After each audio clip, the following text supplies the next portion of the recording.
баардыгыңар силердин мүмкүнчүлүктөр бирдей. Ушуну билесиңерби? Вот адамда эмне бар?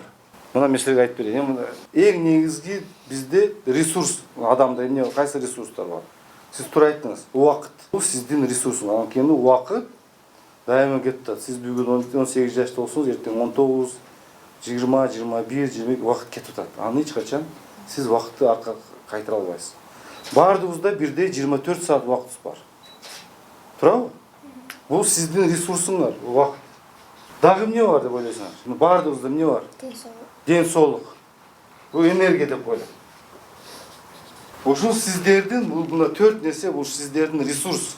Ресурс дегенди түшүнөсүңөр да? Ресурс деген силердин күчүңөр. Ден соолукка көңүл буруш керек. Ден соолукту алдын алуу караш керек. Профилактика жасаш керек. Азыр жаш кезинде балким силер сезбей атасыңар, бирок аны алдын алуу караш керек.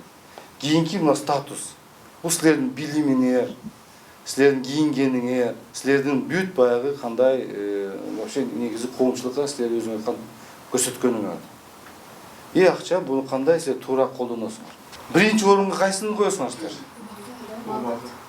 Убакыт. Кийинчи? Ден соолук, энергия. Кийин? Жок, айта бер.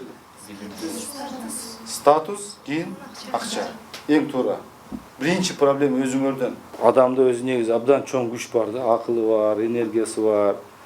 Ошол энергияны эгерде күчтү ушуну ойготуп алсаңар, алдагы максатка жөн эле жетесиңер. Статус эң негизги азыр негизги силердин активиңер өзүңөр.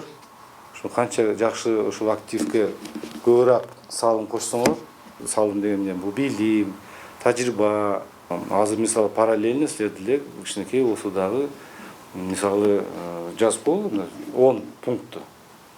Ушул 10 пунктту мен жасайм. Ошондон производство чыгып калат. Анда чоң рахмат баардыгыңарга. Ийгилик каалайм, жакшылыктар болсун.